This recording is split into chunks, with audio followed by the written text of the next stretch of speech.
Hello. ఈ యొక్క సమయంలో చదవబడినటువంటి లేఖన భాగాల నుంచి కొద్ది నిమిషాల పాటు దేవుని యొక్క కనికరము అనేటువంటి విషయాన్ని గురించి మనము ఆలోచించేద్దామండి. చదవబడినటువంటి లేఖన భాగాలు మనం చూసి మత్తయి సువార్త 5వ అధ్యాయము 45వ వచనంలో దేవుడు ఎలాంటి కనికర సంపన్నుడు అంటే ఆయన తన సూర్యుడిని, తన యొక్క వర్షాన్ని మంచివారి మీదను చెడ్డవారిని మీదను కూడా ఇరువురు మీద కూడా దేవుడు తన యొక్క కనికరాన్ని చూపిస్తున్నట్లుగా, తన యొక్క వర్షాన్ని ఆయన వారికి అనుగ్రహిస్తున్నట్లుగా, తన వెలుగును వారికి అనుగ్రహిస్తున్నట్లుగా మనం ఇక్కడ చూస్తూ ఉన్నాం. అయితే ఈ యొక్క సమయంలో మనము కొద్ది నిమిషాల పాటు మనము ఆలోచన చేస్తూ ఉంటుంటే కొత్త నిబంధనలో దేవుడు కనికర సంపన్నుడిగా కనిపిస్తూ ఉంటాడు, పాత నిబంధనలో దేవుడు కనికర సంపన్నుడిగా కనిపించుడే అనేటువంటి ఆలోచన చాలా మందికి ఉంటూ ఉంటుంది. కానీ పాత నిబంధనలో కూడా దేవుడు ఆదికాండం నుంచి మనం చూసినట్లయితే ప్రకటన గ్రంథం వరకు కూడా దేవుడు ఎంత కనికర సంపన్నుడై ఉన్నాడో అనేటువంటి విషయం అక్కడ మనకి కనిపిస్తూ ఉంటుంది. అయితే కనికరము అంటే ఏంటి? What is God's mercy? దేవుని యొక్క కనికరము అంటే మానవుడు చేసినటువంటి అతిక్రమాన్ని బట్టి, మానవుడు చేసినటువంటి పాపాన్ని బట్టి శిక్షకు అర్హుడుగా ఉన్నాడు. శిక్షకు అర్హుడుగా ఉన్నటువంటి మానవుణ్ణి ఆ శిక్ష అతని మీద వేయకుండా ఆ విషయంలో అతనికి ఉపశమనాన్ని ఇవ్వటము, ఆ శిక్ష నుంచి పొందవలసినటువంటి శిక్ష నుంచి తప్పించటమే మనము దేవుని యొక్క కనికరము. వాస్తవానికి మానవుడు చేసినటువంటి అతిక్రమానికి సార్వభౌమ అధికారం కలిగినటువంటి దేవుడు, ఆయన చేసినటువంటి సృష్టి పట్ల సార్వభౌమ అధికారం కలిగినటువంటి, మనం కొన్న వస్తువుని బట్టి మనకెలా అధికారం ఉంటుందో ఆయన చేసినటువంటి ఆయన సృష్టిని పట్ల ఆయనకు అధికారం కలిగినటువంటి వ్యక్తి అయి ఉంటాడు. అయితే దేవుడు మరి ఆ మనుషులు పాపం చేసినప్పటికీ, ఆయనను అతిక్రమించినప్పటికీ, ఆజ్ఞలు అతిక్రమించినప్పటికీ కూడా శిక్షకు అర్హుడిగా ఉండవలసినటువంటి మానవుడు దేవుడు ఏం చేస్తున్నాడంటే ఆ శిక్షను వారి మీద వేయకుండా దేవుడు వారిని క్షమిస్తూ ఉన్నాడు. ఆ శిక్షకు వెళ్లకుండా ఆ శిక్ష నుండి వారిని తప్పిస్తూ ఉండడం దేవుని యొక్క కనికరమై ఉంది. కీర్తన గ్రంథంలో ఈ విధంగా తెలియజేస్తూ ఉన్నాడు. కీర్తనకారుడు 103వ కీర్తన 8వ అధ్యాయంలో యెహోవా దయాదాక్షిణ్యపూరుడు, దీర్ఘశాంతుడు, కృపా సమృద్ధి గలవాడు. ఏమంటే యెహోవా ఎలాంటి ఆయన అంటే, ఇది ఎవరు రాస్తున్నారు? పాత నిబంధనలో రాసినటువంటి భక్తుడు, పాత నిబంధనలో ఆయన కృపను పొందుకున్నటువంటి భక్తుడు, ఆయన కనికరాన్ని రుచి చూసినటువంటి భక్తుడు. ఆయన మాట్లాడుతూ యెహోవా దయాదాక్షిణ్యపూరుడు, ఆయన దయ చూపించేటువంటి వాడు, దాక్షిణ్యం చూపించేటువంటి వాడు, దీర్ఘశాంతుడు, కృపా సమృద్ధుడు. He is abounding in mercy, abounding in mercy అన్నాడండి. ఆయన కనికరం కలిగినటువంటి వ్యక్తి అనేటువంటి విషయాన్ని జ్ఞాపకం చేస్తూ ఉన్నాడు. ఆయన కనికరం ఎలాంటిది? ఆయన కనికరం ఎలాంటిది అంటే ప్రతిదినము కూడా ఆయన కనికరం పడుతుందంట. మానవులు నాశనం చేయాలి అనుకుంటే వారు చేసినటువంటి క్రియలను బట్టి వారి నుంచి నాశనానికి వెళ్ళిపోవాల్సినటువంటి స్థితిలో ఉన్నప్పుడు కూడా, లేకపోతే తన ప్రియ కుమారుడు అతను పాపం చేసినప్పుడు కూడా దేవుడు వారు చేసినటువంటి పాపం బట్టి ఆయన న్యాయమైనటువంటి ఉగ్రత వారి మీద చూపించాలి. ఉగ్రత ఎలాంటిదో తెలుసండి? దేవుని ఉగ్రత న్యాయమైన దేవుని ఉగ్రత, అన్యాయమైంది కాదు. న్యాయమైన దేవుని ఉగ్రతది. న్యాయమైన దేవుని ఉగ్రత చూపించేసి దేవుడు అనుదినము ఆయనకి వాత్సల్యం పుడుతుంది అన్నట్టు మనకి ప్రసంగి గ్రంథము విలాప వాక్యాలు అనుకుంటండి. విలాప వాక్యాలు, లామెంటేషన్స్, విలాప వాక్యాలు 3వ అధ్యాయము, విలాప వాక్యాలు 3వ అధ్యాయము 22వ వచనం 23వ వచనంలో ఈ విధంగా రాయబడి ఉంది. యెహోవా కృప గలవాడు, ఆయన వాత్సల్యము ఎడతెగక నిలుచున్నది గనుక మనము నిర్మూలము కాకున్నాము. Through the Lord's mercies we are not consumed, they are new every morning. అనుదినము నూతనముగా ఆయనకు వాత్సల్యం పుట్టుచున్నది. నీవు ఎంతైనా నమ్మదగిన వాడవి. అనుదినము వాత్సల్యం పుట్టుచున్నది దేవునికి. ఆయన యెహోవా కృప గలవాడు, వాత్సల్యం ఎడతెగక నిలుచున్నది. ఆయన వాత్సల్యం పుట్టుచున్న నువ్వు ఎంతైనా నమ్మదగిన వాడు అని దేవుడు న్యాయమైనటువంటి ఆయన ఉగ్రతను చూపించకుండా, కురిపించకుండా మానవుల పట్ల కనికరం చూపిస్తూ ఉన్నాడు. దేవుని యొక్క అపారమైనటువంటి కృప, ప్రేమకు చిహ్నాలుగా ఉన్నాయి. అయితే మరి దేవుడు గురించి ఆలోచన చేస్తూ దేవుని యొక్క అన్యుల పైన కానీ, దేవుని ప్రజల పక్షాన దేవుని ప్రజలకు వ్యతిరేకంగా చేసినటువంటి క్రియల పైన కానీ, మారు మనస్సు లేనటువంటి పాపములో ఉన్నటువంటి మనుషుల పట్ల చూపించినటువంటి న్యాయమైనటువంటి దేవుని ఉగ్రత పాత నిబంధనలో కనిపిస్తుంది. దేవుడు న్యాయమైనటువంటి ఉగ్రత చూపిస్తూనే దేవుడు కనికరం చూపిస్తూ ఉంటాడు. కనికరమును చూపిస్తాడు దేవుడు. అలాగనే నిజంగా న్యాయమైనటువంటి వ్యక్తి ఏం చేస్తాడంటే ఇటు న్యాయం జరిగించాలా, అలాగనే కనికరం చూపించాలి. న్యాయాన్ని కనికరం చూపించేటువంటి వ్యక్తి దేన్ని చూపకూడదంటే న్యాయం ఏదైతే ఉందో ఆ న్యాయాన్ని నెగ్లెక్ట్ చేయకూడదు.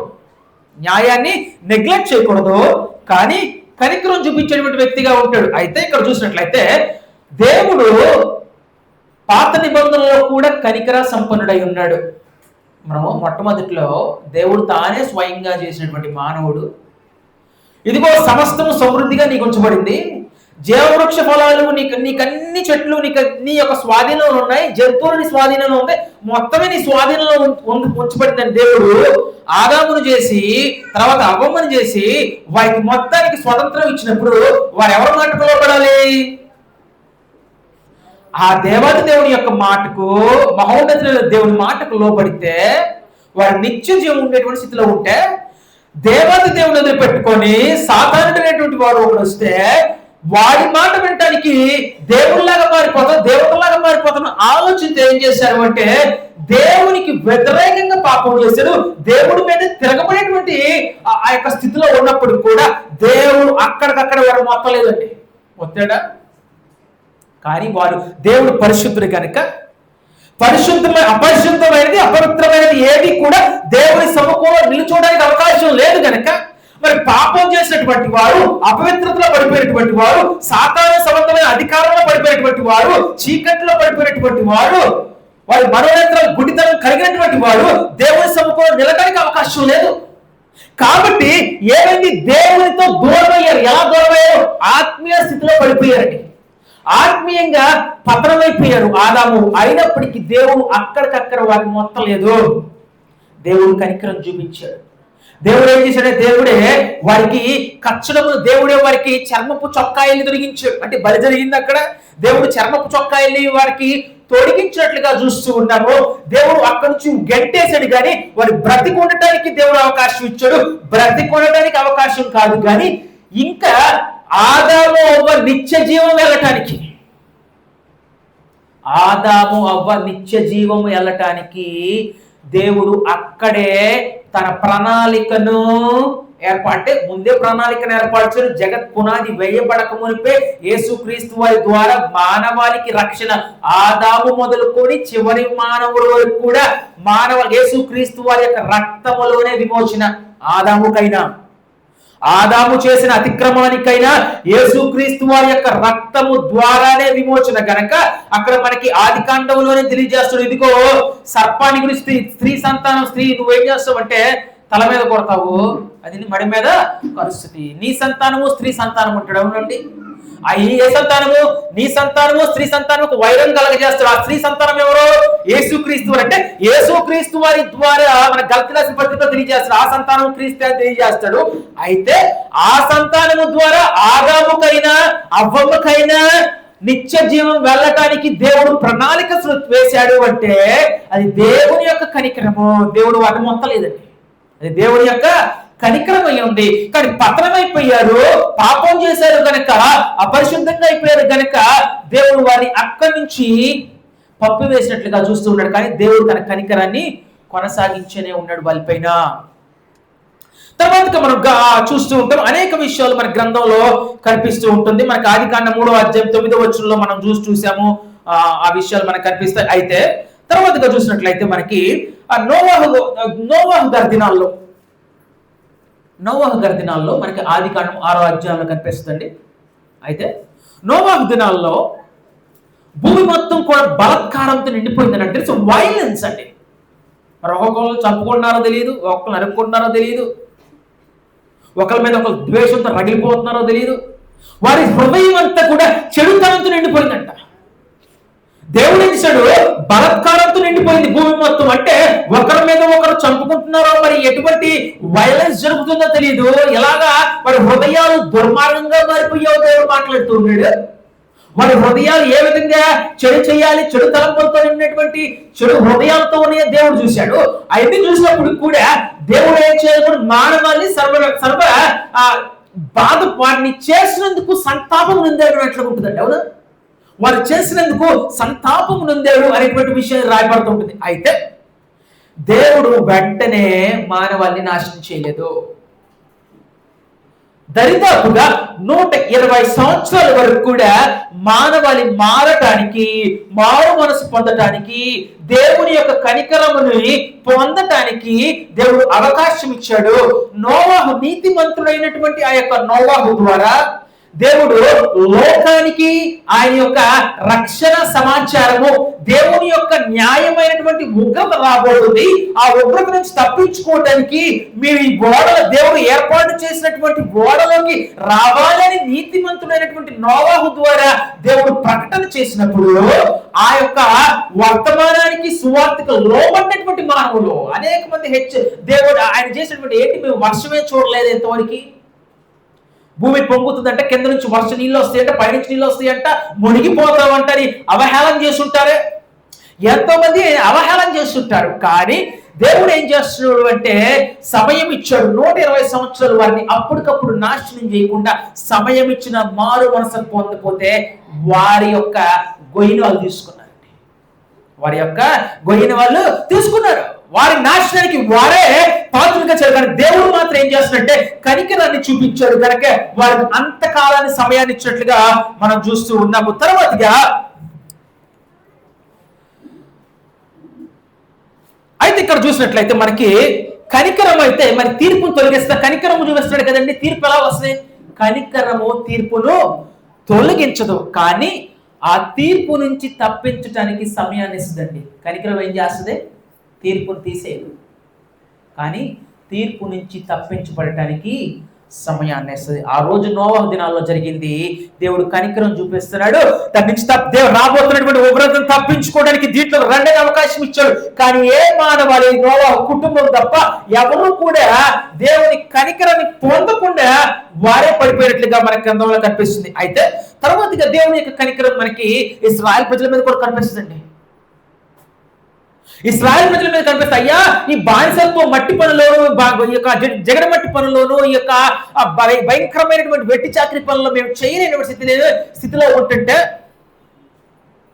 ఈ జీతం లేనటువంటి కూలి మేము చేయలేకపోతున్నామని ఆలోచనతో ఉంటే వారికి వారి పిల్లలకి ఎటువంటి స్వతంత్రం లేదు, వారికి తిండి లేదు, ఏమీ లేదు, భయంకరమైనటువంటి కొరడాదం తప్ప ఏమీ లేదు. అంత భయంకరమైనటువంటి వెట్టి చాకరిలో వారు ఉండిపోతుంటే అబ్రహాములో చేసిన వాగ్దానమును బట్టి దేవుడు ఇశ్రాయేలు ప్రజలు వారిని విడిపించి వారి పాలు తేనెలు ప్రవహించేటువంటి దేశమైనటువంటి కానాను దేశాన్ని స్వతంత్రించుకోవడానికి అక్కడున్నటువంటి వారిని తోలివేసుకోవడం, పాపంతో ఉన్నటువంటి ప్రజలను తీసివేసి వీరికి ఇస్తానని దేవుడు వాగ్దానం చేసినప్పుడు కూడా ప్రజలు వెళ్ళేటువంటి మార్గాల్లో అనేక సార్లు దేవుని పైన సరుక్కున్నారు. అయ్యా అక్కడ సమాధులు లేవా? ఐగుప్తులో సమాధులు లేవా? మమ్మల్ని ఎక్కడ తీసుకొచ్చి ఈ అరణ్యం కలిగినటువంటి గోత్రిక ప్రాంతంలో మమ్మల్ని చంపేస్తున్నారు. అయ్యా మాకు ఆహారం లేదే, అక్కడ మాంసం తిన్నాము, అనేకమైనటువంటి దుంపలు తిన్నాము, అవి తిన్నాము, ఇవి తిన్నాము. అయ్యా ఇక్కడేముంది అయ్యా మాకు? ఆ పాత జీవితం బాగుందా? పాత జీవితం బాగుందా మీకు? పాత జీవితం మా వల్ల కాదయ్యా అంటే కదా అక్కడి నుంచి విడిపించబడ్డారు. మరి విడిపించబడిన తర్వాత కూడా దేవుడు శ్రేష్టమైనటువంటి దేశాన్ని మీకు ఇస్తాయని దేవుడు వాగ్దానం చేసినప్పుడు కూడా దేవుని వాగ్దానం పట్ల నమ్మకం లేనటువంటి ప్రజలు దేవుని పేర సరుకున్నారు. దేవుడి మీద తిరుగుబాటు చేశారు. ఆయన మాట మీద తిరుగుబాటు చేసినప్పుడు దేవుడు వారిని అక్కడే మొత్తం అనేక సార్లు వారికి అవకాశం ఇచ్చాడు. వారి కొరకు ఫరో సైన్యం తరుగుతుంటే ఎర్ర సముద్రాన్ని పాయలు చేస్తే ఆరినటువంటి నేలలో నడిచి వెళ్ళారు. ఆకలేస్తుంటే దేవుడు మన్నాను కురిపించాడు. వారైనను వారి పితరులైనను ఎన్నడూ చూడనటువంటి అదేంటో అన్నారండి మన్నాను. దాని పేరు అదేంటో అన్నారంటే అది భూమి నుంచి వారు పండిస్తే వచ్చింది కాదు మన్నా. అది దేవుడు ఆకాశం నుంచి కురిపిస్తే 40 సంవత్సరాలు తిని వారికి వెక్కసమైందంట. వారికి మాంసం తినాలి అంటే దేవుడు అకస్మాత్తుగా అలాగ పూరెల్ని కురిపించాడు. దేవుడు వారికి పూరెల్ని కురిపించి మాంసం ఇచ్చాడు. వారి దాహం వేస్తున్నట్టే ఒక బండలోంచి నీళ్ళు వస్తే ఒక దేశ జనాభా తాగినట్లుగా దేవుడు వారికి ఆ అరణ్య ప్రాంతంలో దేవుడు ఏర్పాటు చేస్తే దేవుడి పట్ల దేవుడు నేర్పించినటువంటి మోషే పట్ల కృతజ్ఞత లేకుండా వారి పేరు సరుక్కొని వారికి వారే ఏం చేసుకున్నారంటే దేవునికి ఉగ్రత, న్యాయమైన ఉగ్రతను వారి మీదకి తెచ్చుకున్నట్లుగా చూస్తూ అయినప్పటికీ కూడా ఇశ్రాయేలు ప్రజల మొత్తాన్ని దేవుడు అక్కడ నాశనము చేయలే. అవకాశాలు ఇస్తూనే వచ్చాడు వారికి. దేవుడు వారిపైన కనికరాన్ని దేవుడు చూపిస్తూ ఉన్నాడు. అలాగనే ఒక్కసారి మోషే కనిపించకపోతే వారు ఏం చేశారంటే మీరు బంగారం మొత్తం ఎక్కడి నుంచి అయితే ఐగుప్తు నుంచి బంగారం తెచ్చుకున్నారో వాళ్ళ దగ్గర నుంచి అక్కడి నుంచి వారు సంపాదించిన బంగారం మొత్తం తీసుకెళ్ళి ఏం చేశారంటే ఒక దూడం చేసుకొని ఇదే మమ్మల్ని నడిపించినటువంటి దేవుడు అని చేసేసి దానికి మొక్కట ప్రారంభించారు. అయినప్పటికీ కూడా దేవుడు వారిని ఏం చేశాడు, అనేక సార్లు కూడా క్షమిస్తూనే దేవుడు వారిని కనికరిస్తూనే దేవుడు వచ్చాడు. అయితే నెహెమ్యా గ్రంథము 9వ అధ్యాయం.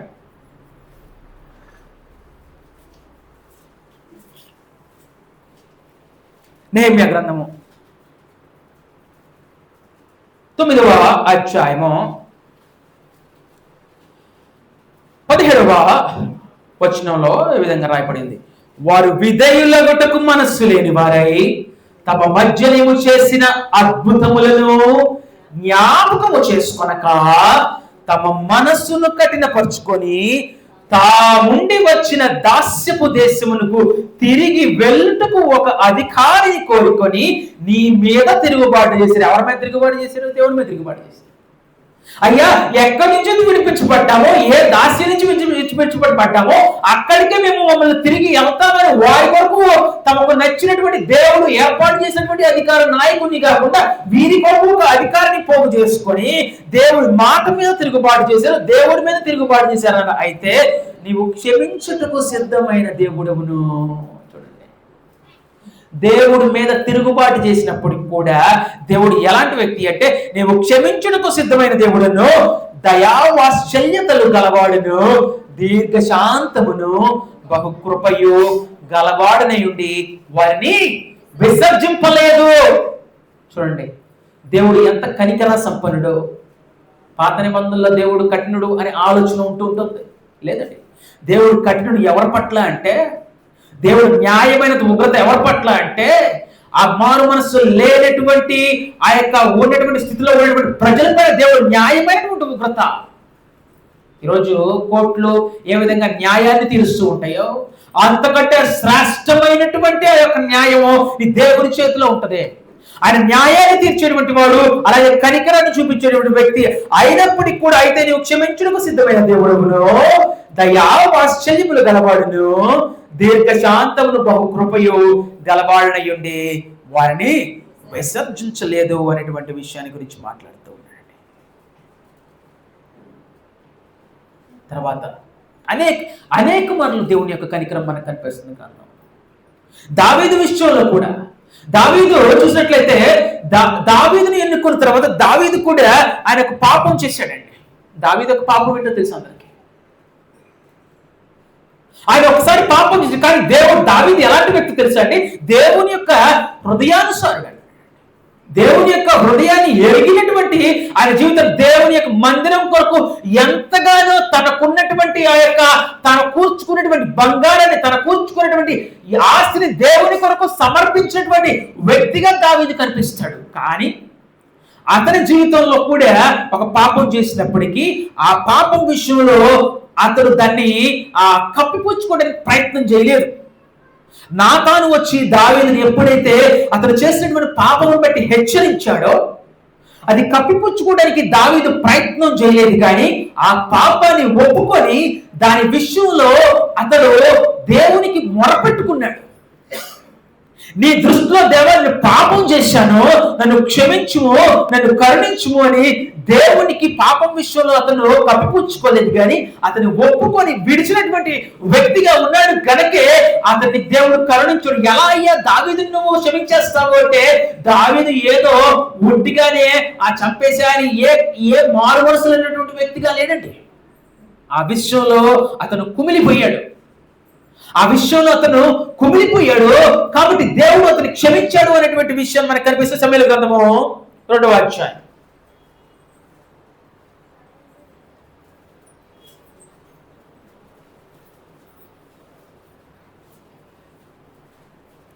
దేవుని యొక్క గ్రంథం కూడా దైవ చిత్తానుసారమైన దుఃఖము రక్షణార్థమైన మారు మనస్సు కలగజేస్తుంది. కాబట్టి దైవ చిత్తానుసారమైనటువంటి దుఃఖం కలిగినటువంటి యొక్క దావీదు గారు తన పాపమును ఆయన కప్పుకొనిక ఆయన ఒప్పుకొని విడిచిపెట్టినటువంటి వాడిగా ఉన్నటువంటి చూసినట్లయితే సమూయేలు 2వ గ్రంథము 12వ అధ్యాయము 13వ వచనంలో ఈ విధంగా రాయబడి ఉంది, నేను పాపము చేసేదనని దావీదు నాతానుతో అనగా. చూడండి ఏమన్నాడు ఆయన, అయ్యా నేను పాపం చేశాను అని దావీదు నాతానుతో అనగా, నాతాను నీవు చావుకున్నట్లు యెహోవా నీ పాపమును పరిహరించును. చూడండి వాస్తవానికి దేవుడు అక్కడ మొత్తాలే, కానీ ఏం చేశాడు తెలుసా, ఆయన ఏం చేశాడు, ఆయన పాపమును విడిచిపెట్టినటువంటి వాడిగా ఉన్నాడు. పాపం విషయంలో దేవునికి మొరపెట్టుకున్నటువంటి వ్యక్తిగా ఉన్నాడు కనుక ఆయన క్షమించబడ్డాడు. కాబట్టి యెహోవా నీ పాపము పరిహరించును అనేటువంటి విషయాన్ని ఇక్కడ మాట్లాడుతున్నాడు. తన కీర్తనల గ్రంథము 51వ కీర్తన 17వ అధ్యాయము 51వ కీర్తన 17వ అధ్యాయంలో, విరిగిన మనసే దేవునికి ఇష్టమైన బలులు. దేవా విరిగి నలిగిన హృదయము నీవు అలక్ష్యము చేయవు. విరిగిన మనస్సు, broken and contrite heart you will not despise. దేవుని యొక్క సన్నిధిలో పాపం విషయమై చేసినటువంటి అపరాధం విషయమై దేవునికి వ్యతిరేకంగా నేను పాపం చేశాను, దేవుని పాపము చేసిన దేవుని పైన తిరుగుబాటు చేశాను అనే ఆలోచన కలిగి దేవుని యొక్క సముఖంలో పశ్చాత్తాపడి దేవుని సముఖంలో తన పాపమును ఒప్పుకొని విడిచిపెట్టి దుఃఖక్రాంతుడైనటువంటి మానవుడు నలిగి విరిగినటువంటి హృదయాన్ని దేవుడు అలక్ష్యం చేస్తాడు. ఆయన క్షమించేటువంటి కనికర సంపన్నుడిగా దేవుడు ఉంటాడు అనేటువంటి విషయాన్ని దేవుని యొక్క గ్రంథం మనకి ఇక్కడ వెల్లడి చేస్తూ ఉంటుంది. అయితే కనికరం ఏదో, it's not mercy, it's not chips, but it requires genuine repentance అండి. మర్సీ కనికరం అనేటువంటిది ఏదో అది చీప్ గా దొరికేటువంటి అంగట్లో దొరికేటువంటి సరుకు కాదండి. కనికరం ఎలాంటిది అంటే అది నిజమైనటువంటి మారు మనసును కోరుకుంటుంది. నిజమైనటువంటి మారు మనస్సు కోరుకుంటూ ఉంటుంది కనికరం. కాబట్టి నిజమైనటువంటి మారు మనసు దావీదు కుంది కనుక అతను క్షమించబడ్డాడు అనేటువంటి విషయం మనకు కనిపిస్తుంది. అలాగే నినివే ప్రజలు ఇశ్రాయేలు ప్రజలకు వారు ఎంతగానో వారికి వ్యతిరేకంగా వారిని నాశనం చేసేటువంటి ఆలోచన కలిగి వారికి వ్యతిరేకంగా పాపం చేసేటువంటి ప్రజలుగా ఉన్నప్పటికీ దేవుడు యోనా గారిని ఎన్నుకొని ఆయన ఏం చేశాడంటే, అయ్యా నువ్వు ఈ యొక్క పట్టణానికి వెళ్ళు, నినివే పట్టణానికి నువ్వు వెళ్ళు అంటే ఆయన ఎక్కడికి వెళ్ళాడంటే తార్షీస్కి వెళ్ళిపోతాడండి.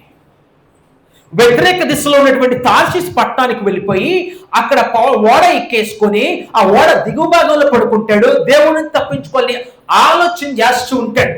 అయితే దేవుడు ఏం చేస్తూ ఉంటాడు, వారు నీతిమాల ప్రజలు అయి ఉండొచ్చు, వారు చెడు ప్రజలు అయి ఉండొచ్చు, కానీ దేవుడు అలాంటి వారికి కూడా అవకాశం ఇస్తాడు. ఎలాంటి ప్రజలైనప్పటికీ కూడా వారు ఎలాంటి దుర్మార్గులైనప్పటికీ కూడా ఎలాంటి స్థితిలో ఉన్నటువంటి పాపభరితమైనటువంటి స్థితిలో ఉన్నప్పటికీ కూడా అలాంటి ప్రజలు కూడా దేవుని యొక్క దీర్ఘశాంతం ఏం చేస్తూ ఉంటే కనిపెడుతూ ఉంటుంది. దీర్ఘశాంతము దేవుని యొక్క కనికరము వారు మారు మనసు పొందడానికి అవకాశం కలిగిస్తూ ఉంటుంది. అదే విధంగా యోనా గారు ద్వారా నినివే పట్టణం మారాలి అని దేవుడు అవకాశం ఇచ్చాడు. నినివే పట్టణం మారాలని దేవుడు అవకాశం ఇచ్చి వారికి 40 days వార్నింగ్ అండి. ఇదిగో 40 దినాల్లో మీ మీదకు ఉగ్రత రాబోతుంది. 40 days అండి, 40 దినాల్లో ఉగ్రత రాబోతుంది, మీరు మారు మనసు నొందండి అని మొదటిసారి వెళ్ళ. ఆయన తర్వాత అయ్యో దేవుడు ఎందుకు వెళ్ళ తెలుసా ఆయన తర్వాత మన యోనా గ్రంథంలో చదువుకుంటేనే అక్కడ అయ్యా నువ్వు కనికర సంపన్నుడు అని మాకు తెలుసు, నువ్వు వాళ్ళని క్షమించేస్తావు అని తెలుసు, అందుకే నేను అనలేదంటాడు. నేను ఎందుకు వెళ్ళదు తెలుసా, నువ్వు వాళ్ళు క్షమించేస్తావు అని తెలుసు, నువ్వు కనికర సంపన్నుడు అని తెలుసు, నేను వాళ్ళు క్షమించబట్టడం నాకు ఇష్టం లేదు, అందుకే నేను చెప్పలేదు వాళ్ళకి వెళ్ళి అని యోనా గారు ఆయన మాట్లాడుతుంటాడు. దేవుడు అవకాశం ఇస్తూ ఉంటాడు. కానీ రెండోసారి చెప్పినప్పుడు ఆయన వెళ్ళాడు. 40 దినాలు వారికి అవకాశం ఇచ్చాడు మారు మనసు పొందడానికి. రాజు మొదలుకొని ప్రతి వారు కూడా దిగువ ఉన్నటువంటి ప్రతి వారు కూడా గోని పట్ట ధరించుకొని వారు ఉపవాసాన్ని పాటించారంట. అంటే ఉపవాసం గోని పట్ట ధరించుకోవటము లేకపోతే ఉపవాసం పాటించడము ఇది మారు మనసుకి పశ్చాత్తాపానికి అది చిహ్నంగా ఆ రోజుల్లో ఉంది. అయితే అదే యోనా గ్రంథము 4వ అధ్యాయము 2వ వచనంలో మనం చదువుకున్నట్లుగా యోనా గ్రంథము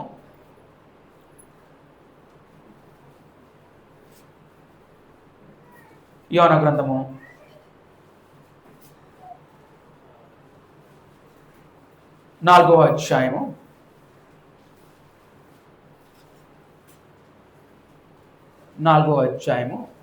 2వ వచనం అండి. యోనా గ్రంథము 4వ అధ్యాయం 2వ వచనంలో యెహోవా నేను నా దేశమందుండగా ఇట్లు జరుగునని నేను అనుకుంటాను కదా, అందువల్లనే నీవు కటాక్షమును జాలియును బహుశాంతమును అత్యంత కృపయు గల దేవుడు అయి ఉండి పశ్చాత్తాపడి కీడు చేయక మానుదు అని నేను తెలుసుకొని దానికి ముందుగానే తార్షీషునికి పారిపోతుంది. చూడండి, దేవుడు మారు మనసు వాళ్ళు క్షమించేస్తాడు. అత్యంతమైనటువంటి ఆయన కరుణ కలిగినటువంటి ఆయన, కృప కలిగినటువంటి ఆయన, కటాక్షము కలిగినటువంటి ఆయన గనక వాళ్ళు క్షమించేస్తామని నాకు తెలుసు గనక ఆ వర్తమానం నేను చెప్పకుండా నేను తార్షీషునికి వెళ్ళిపోయాయా అని చెప్తున్నాడు. అంటే ఇతను చెప్పకపోతే దేవుడు వేరే వాళ్ళు ఏర్పరచుకుంటే వేరే విషయం. అయితే చూసినట్లయితే మారు మనసు దేవుడు అవకాశం ఇచ్చాడు, వారు ప్రకటించబడింది. కానీ అలాంటి ప్రజలు కూడా మారు మనసు పొందారండి. దేవుని ఉగ్రత రాబోతుంది, 40 దినాల అవకాశం ఉంది, మారు మనసు మీ పాపం నుంచి బయటకు రండి, మీరు మనసును మార్చుకోండి, జీవితాలను మార్చుకోండి అని చెప్పినప్పుడు వారి జీవితాన్ని మార్చుకున్నట్లుగా దేవుని యొక్క కృపను కనికరాన్ని పొందినట్లుగా మనకి తేటగా కనిపిస్తుంది. దేవుడు కనికర సంపన్నుడిగా మన గ్రంథంలో పాత నిబంధనలో కూడా మనకు కనిపిస్తూ ఉంటాడు. అలాగే పేతురు రాసిన 2వ పత్రిక 3వ అధ్యాయం 9వ వచనం చూసినట్లయితే ఈ విధంగా రాయబడి ఉంది. చాలాసార్లు కూడా ఆ దేవుని కనికరం ఎలా ఉంటుందంటే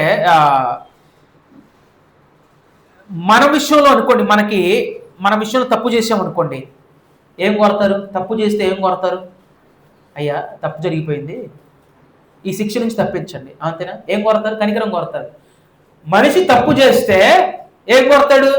మనం తప్పు చేసామనుకోండి, ఎదుటి వారి విషయంలో తప్పు జరిగింది, లేకపోతే ఏదైనా నేరం చేశారనుకోండి, ఏం చేస్తారు? కనికరాన్ని కోరతారు. అయ్యా తప్పు అయిపోయింది, క్షమించండి అంటారు.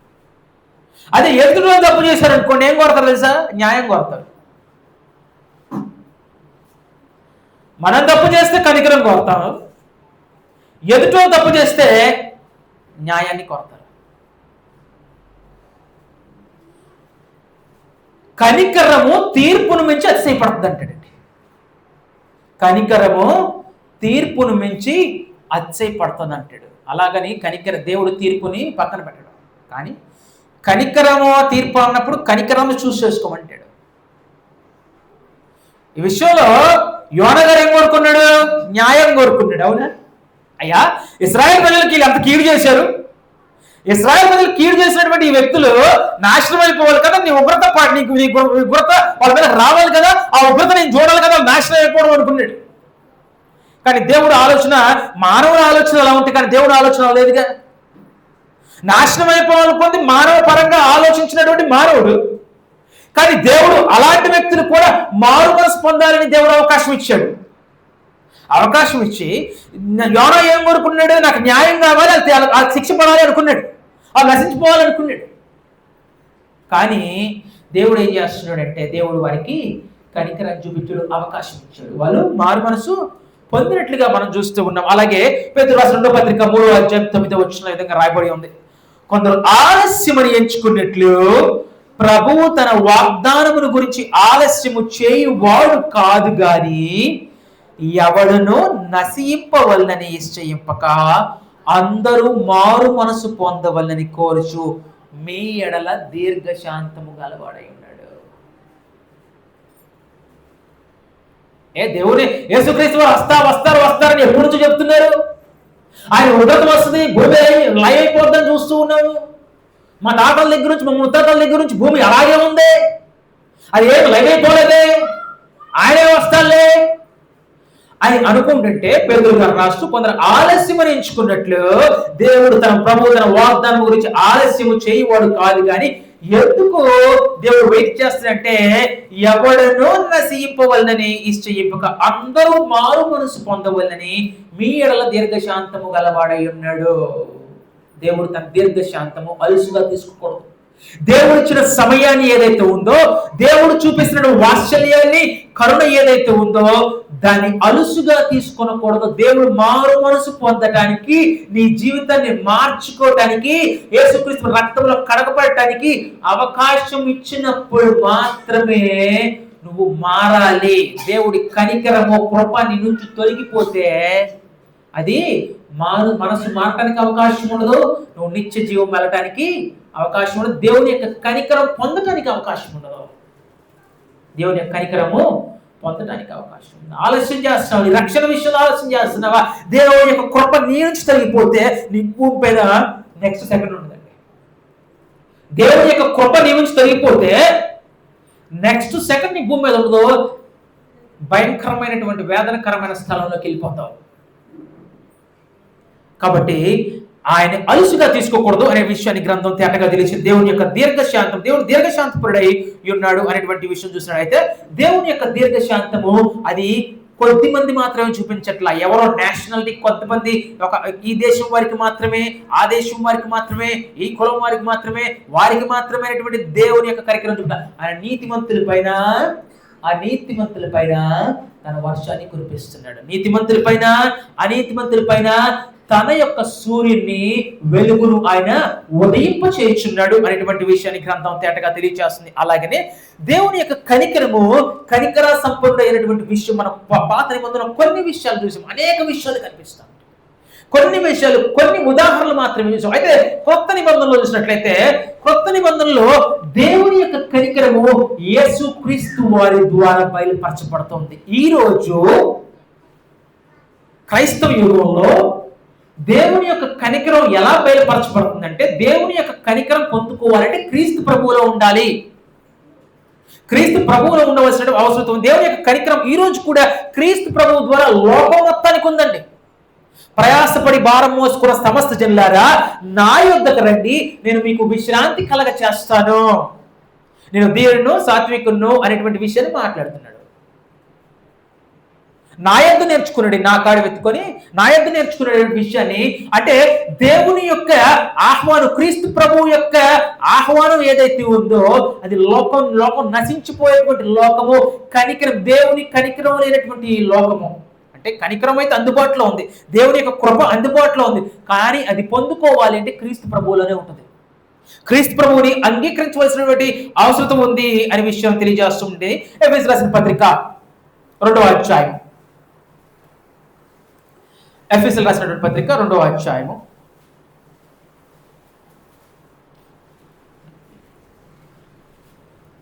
4-5 వచనాల్లో దగ్గర రాయబడింది. ఎఫెసీయులకు రాసిన పత్రిక 2వ అధ్యాయము 4-5 వచనాల్లో, అయినను దేవుడు కరుణా సంపన్నుడై ఉండి మనము మన అపరాధముల చేత చచ్చిన వారమై ఉండినప్పుడు సైతము మన ఎడల చూపిన తన మహాప్రేమ చేత మనల్ని క్రీస్తుతో కూడా బ్రతికించును. కృప చేత మీరు రక్షించబడి ఉన్నారు. మనం రక్షించబడటం అది దేవుని యొక్క కృప. అపరాధముల చేత మనము చచ్చిన వారమై ఉండగా ఎలా ఉన్నారంటే అపరాధముల చేత మనము చూస్తే దేవుని యొక్క దృష్టిలో పాపం చేసినటువంటి మానవుడు మనం పతనమైనటువంటి స్థితిలో ఉన్నాము, అపరిశుద్ధమైనటువంటి స్థితిలో ఉన్నాము. కాబట్టి దేవుని దగ్గరికి వెళ్ళడానికి మార్గం లేదు, దేవుని సముఖంలో ఎల్లకాలం జీవించడానికి అవకాశం లేదు. అయినప్పటికీ క్రీస్తు ప్రభు యొక్క రక్తము ద్వారా ఆయన కల్వరి శిలువలో పరిశుద్ధంగా, ఆయన లోకంలో పరిశుద్ధంగా జీవించి పరిశుద్ధమైనటువంటి రక్తాన్ని కల్వరి శిలువలో చిందించడం ద్వారా, ఆ రక్తమునందు విశ్వాసం ఉంచి ఆ రక్తములో కడగబడటం ద్వారా మన మీద ఉన్నటువంటి ఆ యొక్క పాపమును దేవుడు ఏం చేస్తున్నాడు అంటే ఆయన తీసివేసి పరిశుద్ధునిగా చేర్చి తన యొక్క సంఘములు, తన క్రీస్తు ప్రభు వారి యొక్క సంఘములో ఆయన యొక్క కుమారులుగా, కుమార్తెలుగా, శరీరంలో అవయవాలుగా చేస్తూ ఉన్నాడు. అది దేవుని యొక్క కనికరము, దేవుని యొక్క కృప. అది క్రీస్తు ప్రభు ద్వారానే అది వెల్లడ చేయబడుతుంది. క్రీస్తు ప్రభువు ఆయన స్థాపించినటువంటి సంఘంలో చేర్చబడుతూ ఉన్నాము. తరువాతిగా మనం చూసినట్లయితే రోమీయులకు రాసిన పత్రిక 5వ అధ్యాయం.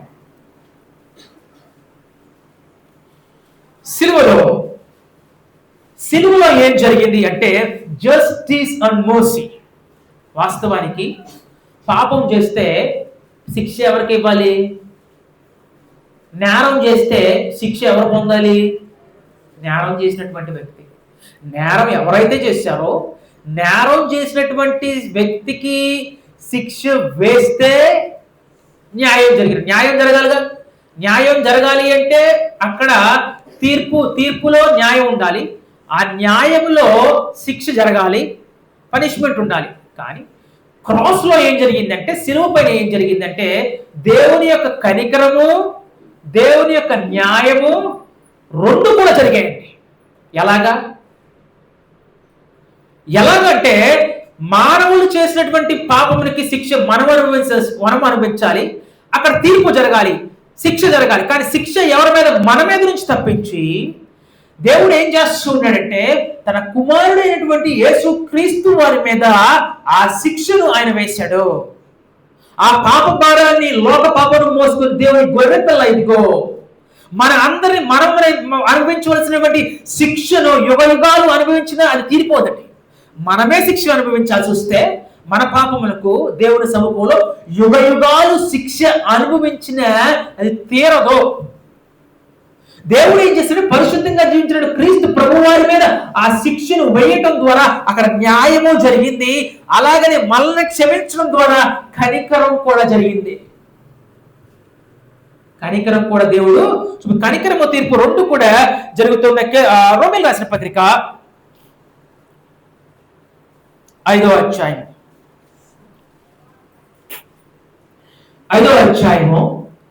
8వ వచనంలో విధంగా రాయబడింది, అయితే దేవుడు మన ఎడల తన ప్రేమను వెల్లడిపరుచున్నాడు. చూడండి, దేవుడు ఎంత ప్రేమ అంటే మన ఎడల ఎలాంటి ప్రేమ కలిగినటువంటి ఆయన ఉన్నట్టు మన ప్రేమను ఎలాగ చూపిస్తున్నాడు అంటే, ఎట్లనగా మనమింకను పాపులమై ఉండగానే క్రీస్తు మన కొరకు చనిపోయాను.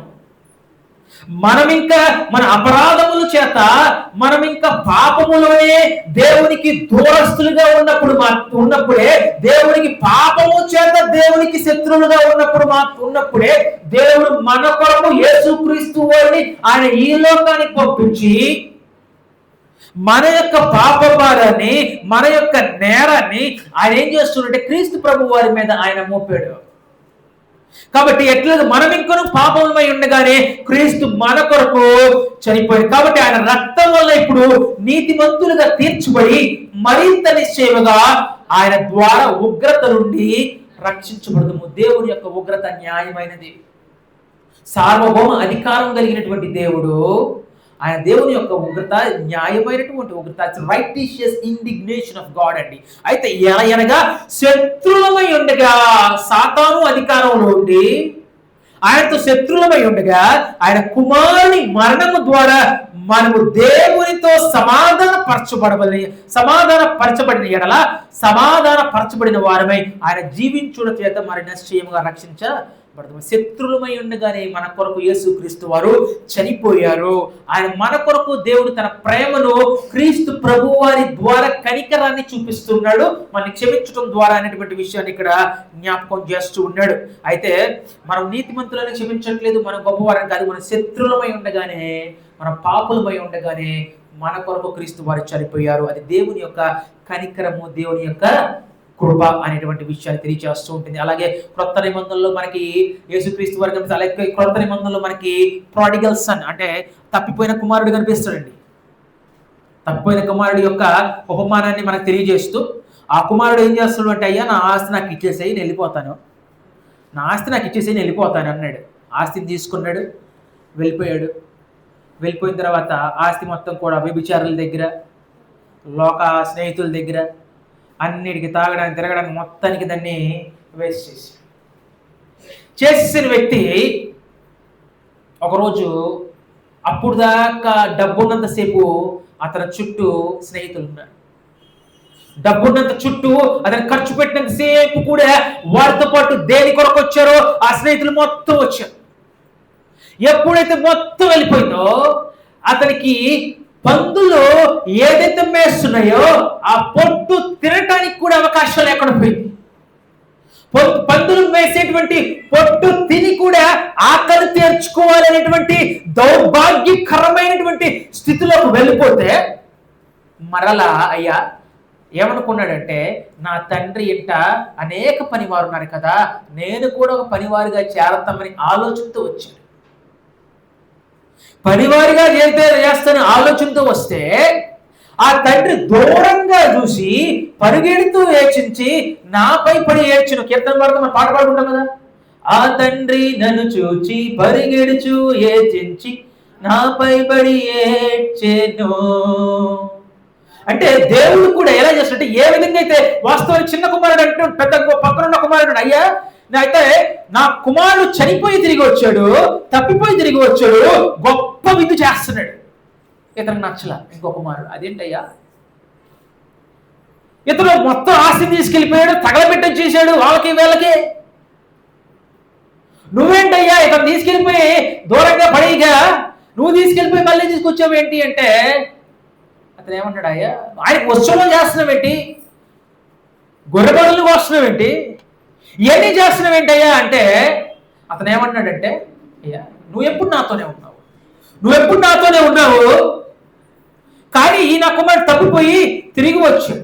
ఈ ఉపమానం ఎందుకు చెప్పాడు అంటే, దేవుడు కూడా మన పట్ల, తప్పిపోయినటువంటి మానవుడి పట్ల, పతనమైనటువంటి మానవుడి పట్ల ఒకవేళ తప్పును తెలుసుకొని, పాపంలో ఉన్నప్పుడు కూడా తప్పును తెలుసుకొని దైవ చిత్తానుసారమైన దుఃఖం కలిగి పశ్చాత్తాపడి దేవుని దగ్గరికి తిరిగి వస్తే దేవుడు క్షమించేటువంటి వాడిగా ఉంటాడు. నేను దేవదూతల పనివారుగానే ఉన్నాడు, కానీ దేవుని క్రీస్తు ప్రభువుల రక్తంలో కడగబడినటువంటి మానవుడు ఆయన కుమారులు కుమార్తెలుగా ఉన్నారంటాడండి. ఆయన కుమార్తెలుగా సంఘంలో ఆయన చేర్చుకుంటూ ఉన్నాడనే విషయాన్ని తెలియజేస్తున్నాడు. కాబట్టి దేవుడు ఈ యొక్క ఉపమానం ద్వారా దేవుడు ఆయన ఎలాంటి కనికరా సంపన్నుడు, తిరిగి వస్తే పశ్చాత్తాపడితే ఆయన కనికరించేటువంటి ఆయన, కృప చూపించేటువంటి ఆయన అనేటువంటి విషయాన్ని అక్కడ గ్రంథం తెలియజేస్తుంది. కాబట్టి విరిగి నలిగిన హృదయమే దేవుడు అలక్ష్యం చేస్తాడు. గర్వంతో ఉండిపోతే నువ్వు నిత్యనాశనంలోకి వెళ్ళిపోతావు, మనసు వాతవేయబడితే నిత్యనాశనంకి వెళ్ళిపోతావు. తప్పును తెలుసుకొని క్రీస్తు ప్రభు యొక్క రక్షణ మార్గాన్ని ఎరిగి తిరిగి వస్తే దేవుడు కనికరించేటువంటి వ్యక్తిగా ఉంటాడు, చేర్చుకునేటువంటి వ్యక్తిగా ఉంటాడు అనేటువంటి విషయాన్ని ఇక్కడ గ్రంథం మనకి తేటగా తెలియజేస్తూ ఉంటుంది. అలాగనే క్రొత్త నిబంధనలో కనికరం పొందినటువంటి గొప్ప వ్యక్తి ఇంకొక ఉందండి. ఎవరు తెలుసా అండి? ఒక వేశ్య. యోహాను సువార్త 8వ అధ్యాయం.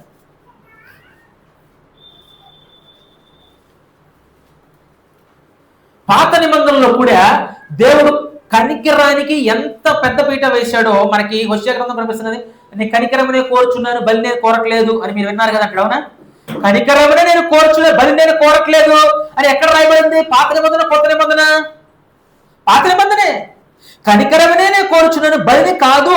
కానీ మీరు ఏదైతే అవసరం అది చేయలేదు, మీరు కనికరం చూపలేదు అనేటువంటి విషయాన్ని ఇక్కడ అక్కడ అనేక మంది ప్రవక్తలు మాట్లాడుతూ దేవుడు మాట్లాడుతూ ఉంటాడు.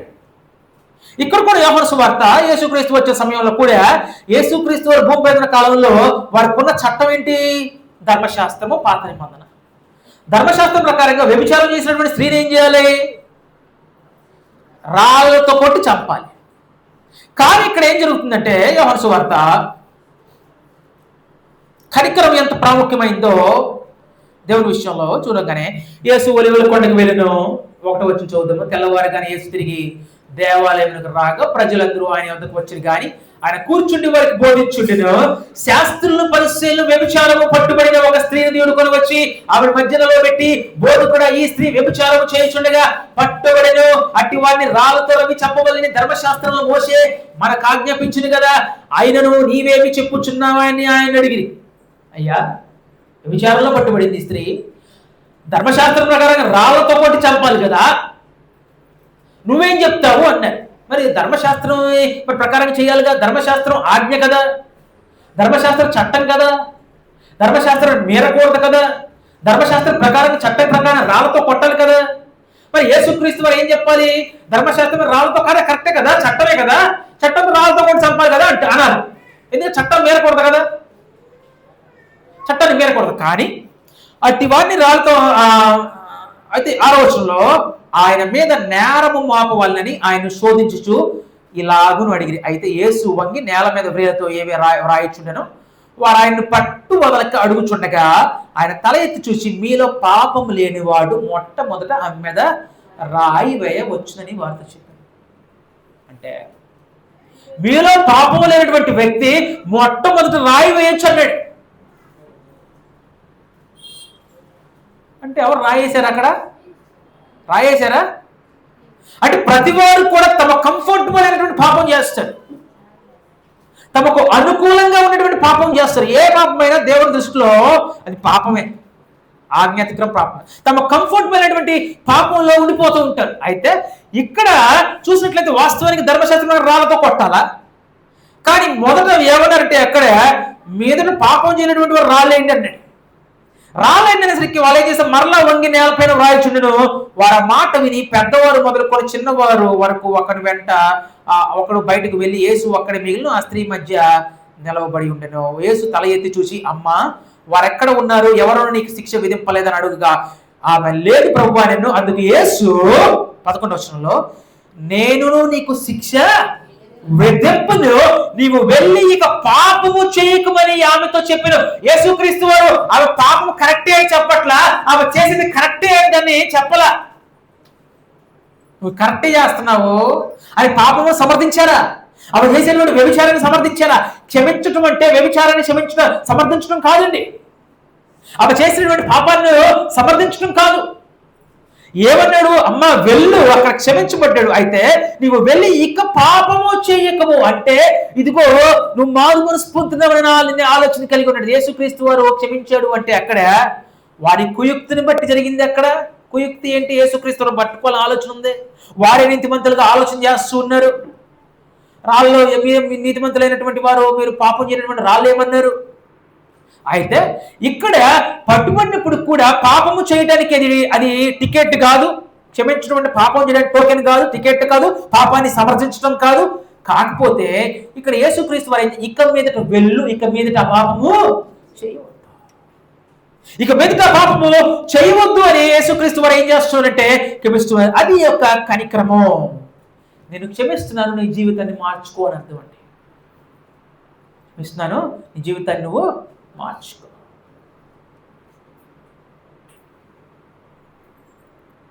మత్తయి సువార్త తర్వాత రోమీయుల రాసిన పత్రికకి వెళ్దామండి.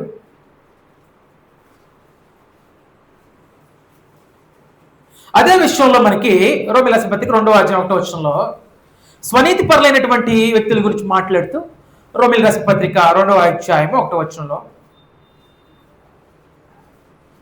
కాబట్టి తీర్పు తీర్చు మనుషుడా, నీవెవడైనా సరే నిరస్తుడవై ఉన్నావు, దేని విషయంలో ఎదుటి వారికి తీర్పు తీర్చున్నావు, దాని విషయంలో నీవే నేరస్తుడు అనే తీర్పు తీర్చుకొచ్చున్నావు. ఏలనగా తీర్పు తీర్చు నీవును అట్టి కార్యములనే చేయుచున్నావు కావు. అట్టి కార్యములు చేయు వారి మీదకు దేవుని తీర్పు సత్యమును అనుసరించినదే అని. అంటే దేవుని అట్టి కార్యాలు చేసేవారికి దేవుని తీర్పు రాదా? కింద 2వ వచనం ఉంటాడు, అట్టి కార్యములు చేయు వారి మీద దేవుని తీర్పు సత్యమును అనుసరించినదే అని ఎరుగుదు. అయితే దేవుని తీర్పు ఒకటి ఉంది, దేవుని తీర్పు అనేది ఒకటి ఉంది. కానీ దేవుని తీర్పుకు మొదటికి తీర్పు తీర్చే నువ్వు దేవుని తీర్పుకు లోబడు. దేవుని యొక్క ఆ చట్టం ఏదైతే ఉందో దానికి లోబడు.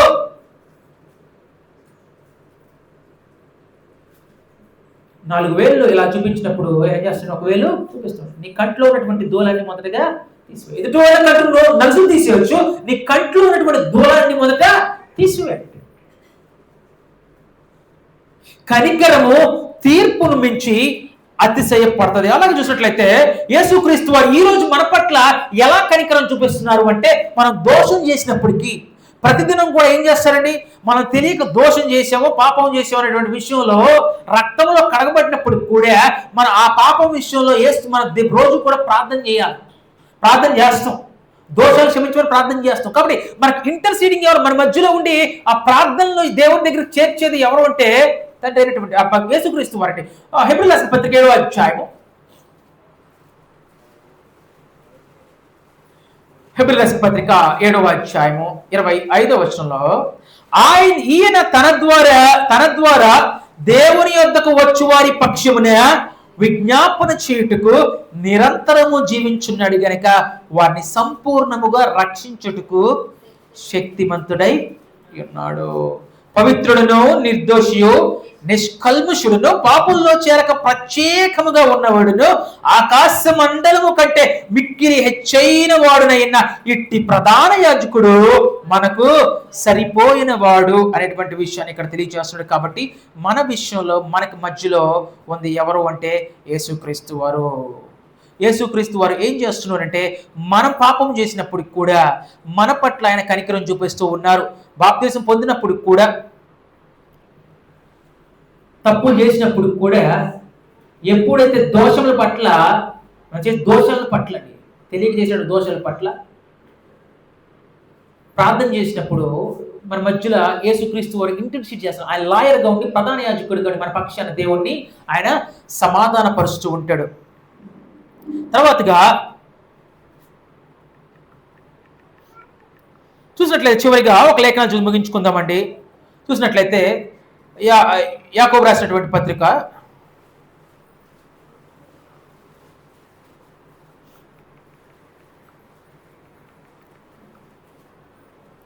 2వ అధ్యాయము